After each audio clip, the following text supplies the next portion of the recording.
Before sunrise, the ground in Texas did something millions of people instinctively believe it is not supposed to do.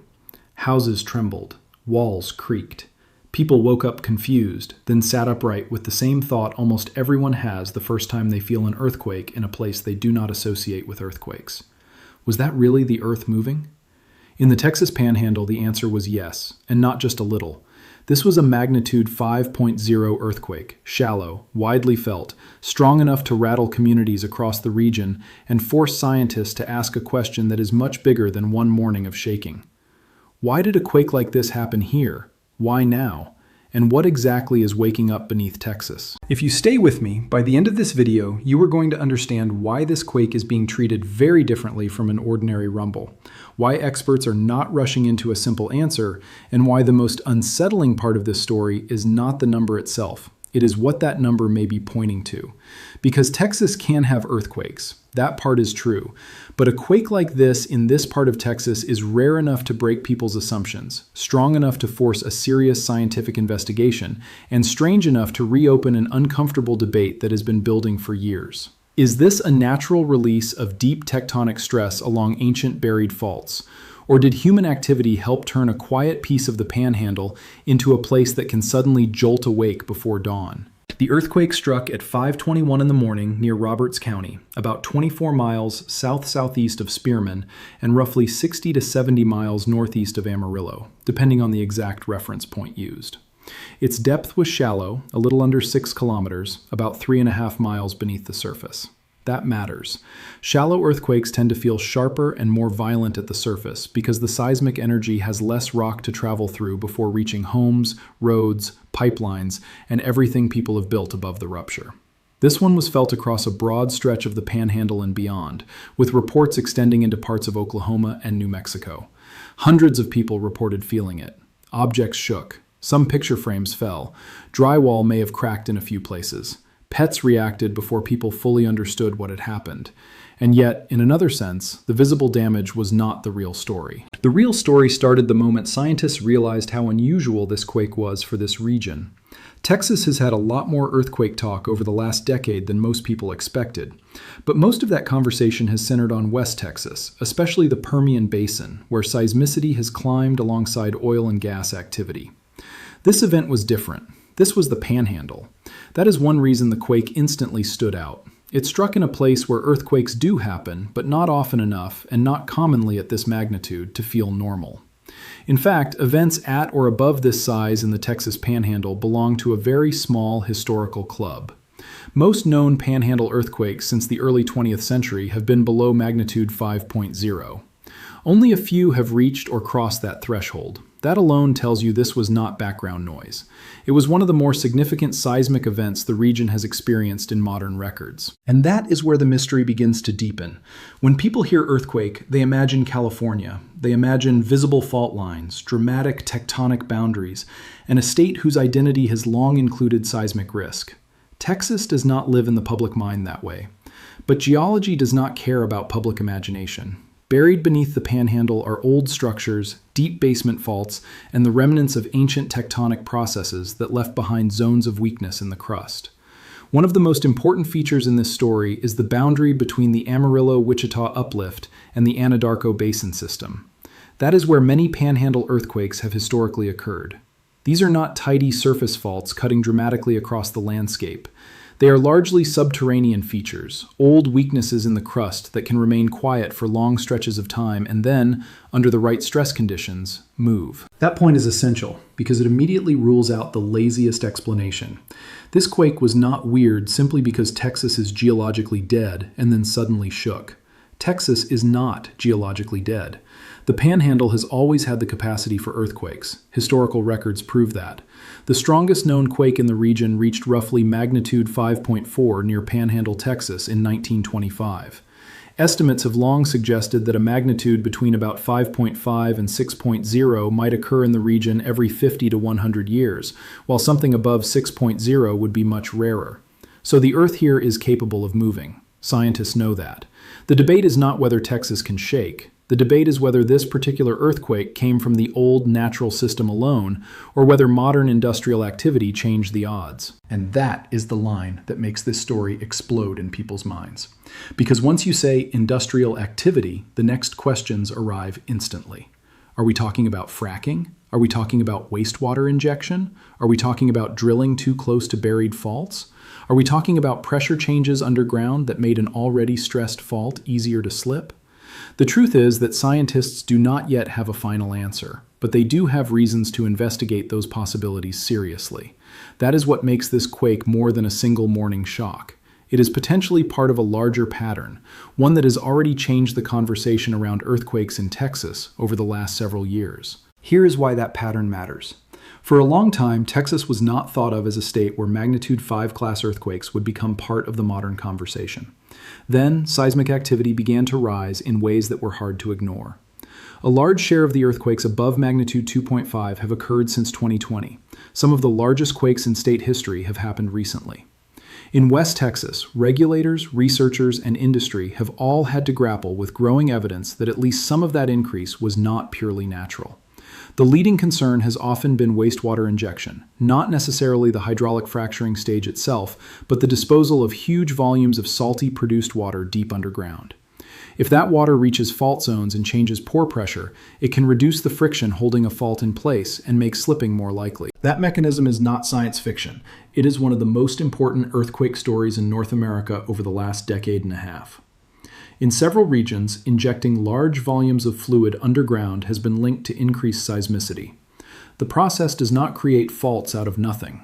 It interacts with faults that already exist. Think of it like this. The fault is already there. The tectonic stress is already there. The earth is already loaded. The fluid does not invent the gun. It may help squeeze the trigger. That is why induced seismicity is so difficult for the public to understand at first. People want either a natural cause or a human cause. But in many cases, the reality is hybrid. Human activity may not create the geological weakness, yet it may change the stress conditions enough to influence when and where that weakness fails. Now bring that idea back to the Panhandle.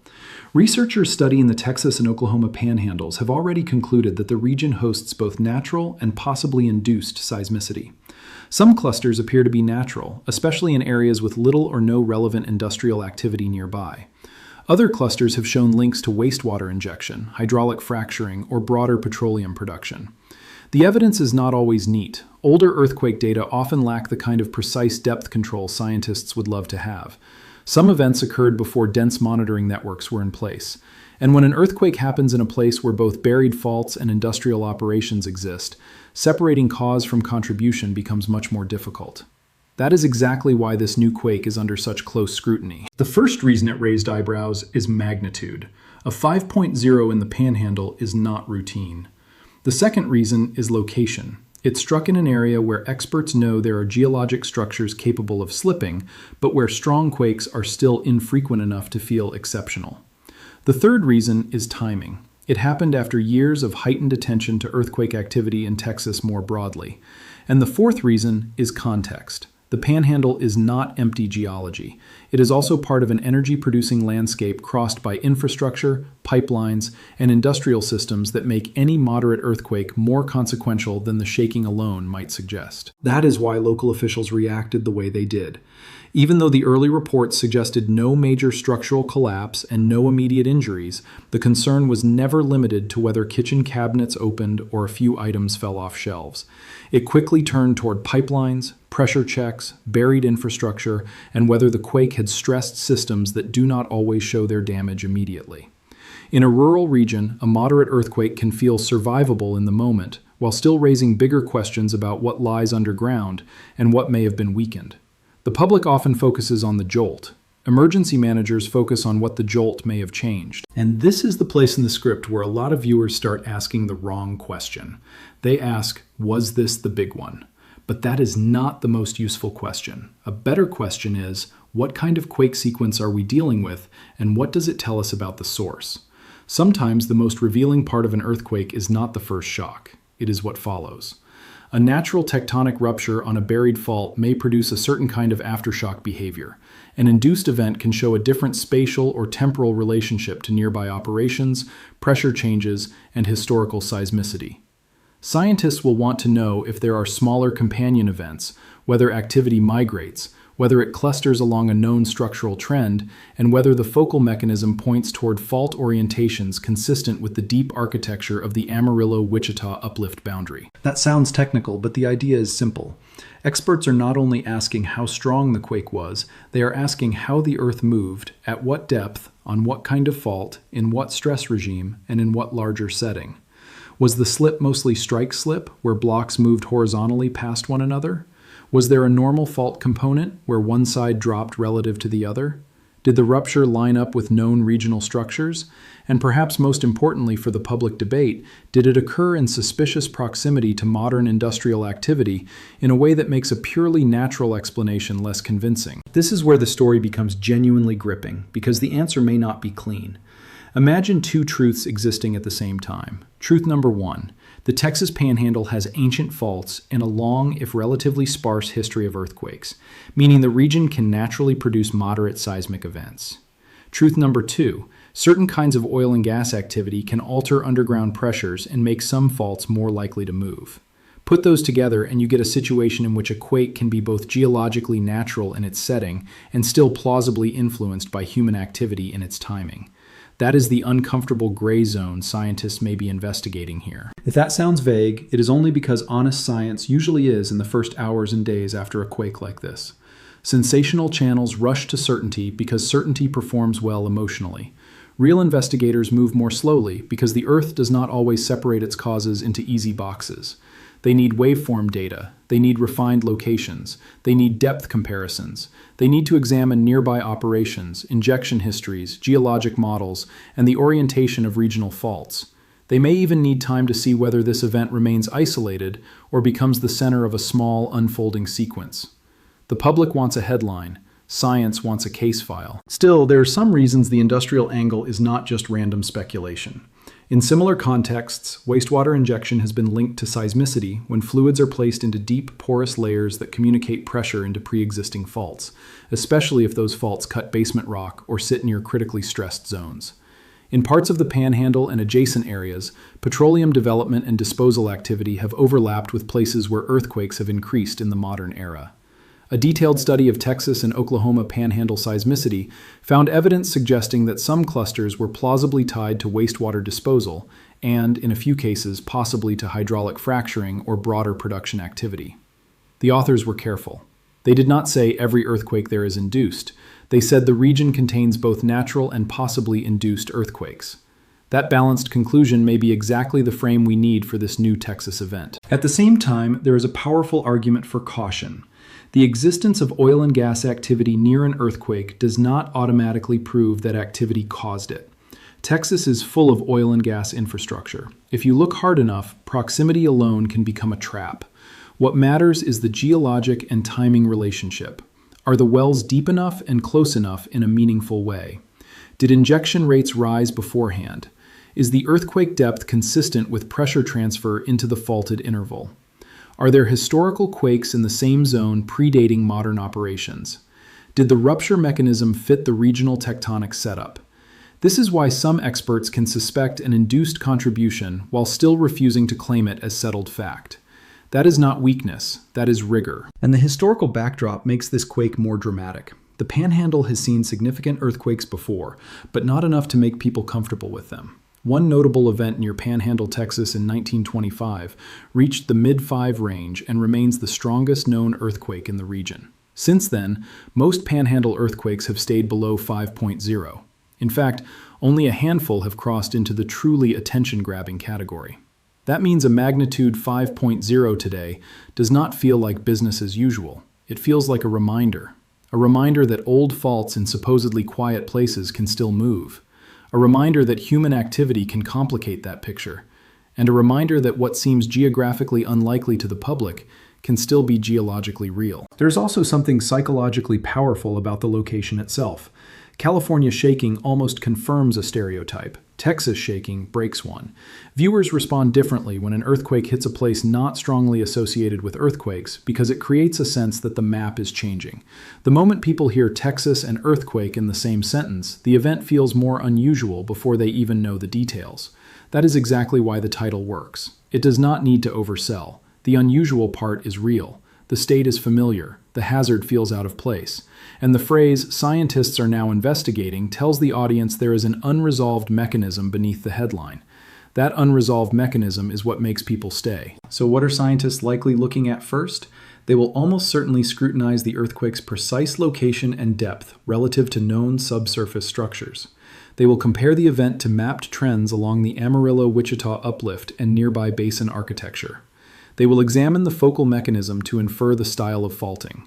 They will review whether smaller earthquakes have occurred in the same corridor recently. They will also likely compare the event to nearby oil and gas activity, including disposal wells and production patterns, to see whether the timing or geometry looks suspicious. And if the area lacks dense enough monitoring, one of the most valuable responses may be better instrumentation, because improved seismic coverage can help distinguish a naturally loaded basement fault from one being nudged by fluid pressure changes. This is where the story becomes more than local news. Because if the quake turns out to be mostly natural, that still means the Texas Panhandle contains buried structures capable of generating felt and potentially damaging earthquakes at magnitudes the public does not usually expect there. If the quake turns out to be influenced by industrial activity, then it adds another serious chapter to the modern American story of induced seismicity and the way energy development can interact with ancient geology. Either answer matters. Either answer changes how communities think about hazard, and either answer means the early morning jolt was not just a random oddity, it was information. There is also the question of rank, and while rankings can vary depending on which catalog or estimate you use, this event clearly belongs among the stronger earthquakes in Texas history. That alone is enough to turn heads. Think about the scale of Texas, the size of its energy sector, the millions of people who rarely imagine earthquake risk as part of their daily reality, and then imagine one moderate quake reminding the whole state that seismic hazard in Texas is not theoretical anymore. It is part of the modern risk landscape. That does not mean the Panhandle is about to become California. It does mean the old assumption that Texas shaking is too rare to matter is becoming harder to defend. The public often wants to know whether a moderate event like this makes a bigger one more likely. The truthful answer is nuanced. Most moderate inland earthquakes do not automatically announce a larger disaster. In many cases, the most likely outcome is that the event remains isolated or is followed by smaller aftershocks. But every significant earthquake also forces scientists to reevaluate the local stress field and to ask whether nearby faults might have been nudged closer to failure. In a region with buried structures and uncertain seismic drivers, that uncertainty itself becomes part of the story. People do not fear only the earthquake they felt. They fear what it says about what they have not yet mapped clearly enough. And that brings us to one of the most fascinating things about this case. It may ultimately say less about a single fault and more about how modern America is rediscovering its own geology through industry. In many parts of the interior United States, faults stayed almost invisible to the public because they moved infrequently on human timescales. Then, large-scale drilling, fluid disposal, and improved seismic monitoring arrived almost together. Suddenly, places once thought nearly quiet began producing more earthquakes, or at least began revealing earthquakes we could no longer ignore. The result is a new kind of public education. People are learning that the map of earthquake concern is broader than the old coastal stereotype, and that human systems can interact with deep geologic systems in ways that are both economically important and physically destabilizing. That broader context gives this Texas story real weight. The state sits at the center of one of the world's great energy landscapes. The ground beneath it is not just natural terrain. It is a working subsurface, drilled, pressurized, produced from, injected into, and monitored at industrial scale. Most days, that system functions without the public thinking much about it, but earthquakes change the psychology. They force a hidden world into view. The moment the ground shakes, abstract terms like basement fault, uplift boundary, disposal zone, and pore pressure stop sounding academic. They become part of a lived question. What exactly is happening under our feet? And maybe the most uncomfortable part of all is that this question does not go away when the shaking stops. If the quake was primarily natural, then Texas has been reminded that old buried structures can still surprise modern communities. If the quake was partly induced, then Texas has been reminded that energy success can come with geologic side effects that no one can afford to wave away. Either interpretation leaves the public in the same place. more alert, less certain, and forced to respect a landscape that looks calm at the surface while storing far more complexity below it than most people ever imagine. This is why the best mid-video rehook is also the simplest. The question is no longer whether Texas can have earthquakes. The question is whether Texas is changing the conditions under which some of those earthquakes happen. That line reframes the whole story. It takes the event out of novelty mode and puts it into systems mode. Because if the answer is yes, even partly, then the issue is not one strange morning. It is policy, monitoring, regulation, engineering, and whether some regions are being pushed closer to thresholds they would otherwise cross less often. At the same time, a responsible script has to avoid pretending the case is solved. There are no known active surface faults cutting dramatically through Roberts County in the way viewers might imagine. The causative structure may be subtle, buried, or only indirectly understood through regional geology. The Panhandle's seismic history is real. The uplift basin boundary is real. The industrial footprint is real. But the exact combination that produced this quake is still under investigation. That uncertainty is not a flaw in the story. It is the story. Science is standing in the middle of two plausible worlds, and this earthquake may help decide how much each one contributed. Let's talk about why this matters beyond headlines. A magnitude 5.0 is not usually the kind of earthquake that levels a major city, especially in a sparsely populated area. But that can lull viewers into underestimating its significance. Moderate earthquakes matter because they reveal active hazard in places with less preparation, less earthquake-specific building culture, and less public awareness. They test pipelines, storage systems, roads, and old structures not routinely designed around recurring seismic stress. They expose where emergency plans are thin. They remind counties that have protocols for fire, tornadoes, and flooding that the earth itself may need a place in those plans too. In other words, a moderate quake can be a warning shot, not because catastrophe happened, but because the region learned how exposed its assumptions were. And the assumptions really were exposed here. Local leaders acknowledge that earthquakes are rare enough in some Panhandle counties that they are not central to standard emergency planning. That tells you everything about the cultural gap between hazard and preparedness. Tornadoes have scripts, wildfires have scripts, floods have scripts. Earthquakes in the Panhandle do not live in muscle memory the same way. So when the shaking came before dawn, people did not just experience the quake. They did not just wake up afraid. They experienced the absence of expectation. That absence is what makes unusual inland earthquakes feel so personal. They do not merely damage structures, they interrupt identity. There is also a deeper scientific tension worth highlighting. If this event is mostly natural, then one implication is that the Panhandle's buried faults may deserve more public attention and perhaps denser monitoring than they have traditionally received. If it is partly induced, then the implication is that seismic risk may be more dynamic and more manageable than a purely tectonic threat, because human operations can in principle be modified. That is why cause matters. A natural earthquake forces adaptation around a fixed geologic reality. An induced or partly induced earthquake opens the door to intervention, mitigation, and regulatory response. One explanation tells you what the Earth does. The other tells you what the Earth does when we push it. Either way, one morning in July just gave scientists a very important data point. The quake's magnitude, depth, location, felt reports, and regional setting make it impossible to dismiss. It joins a short list of notable Panhandle earthquakes and lands in a broader era when Texas seismicity is no longer just a historical footnote. It is current, it is measurable, and it is increasingly entangled with questions about development, subsurface engineering, and long-term hazard management. That is why this event is being investigated with such intensity. Not because people are trying to dramatize Texas, because the quake itself forced a serious question into the open. So where does that leave us tonight? It leaves us with a state that shook in a place many people still think should not shake very much. It leaves us with a moderate earthquake strong enough to be remembered, unusual enough to demand explanation, and timely enough to collide with one of the biggest geoscience debates in modern Texas. It leaves us with ancient faults beneath the Panhandle, a long but sparse historical record of earthquakes, and a modern industrial system capable of altering underground stress in ways scientists can no longer afford to treat casually. And most of all, it leaves us with the unsettling possibility that this quake was not strange because Texas suddenly became seismic. It was strange because Texas may have been more seismically vulnerable than people realized, and because human activity may have made that vulnerability harder to ignore. The strongest closing thought is also the simplest one. The Earth did not crack open in some apocalyptic way. There was no instant regional disaster.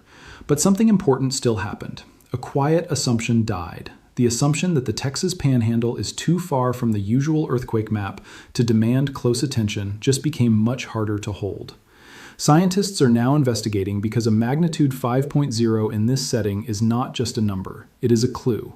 A clue about buried structures, deep stress, industrial pressure, and a region whose geological story may be far more active than its public image ever suggested. And that is why this earthquake matters. Not only because it woke people up, not only because it rattled homes before dawn, but because it forced Texas to look downward. Beneath the highways, beneath the ranch land, beneath the wells and pipelines and familiar horizon, something moved with enough force to rewrite the morning.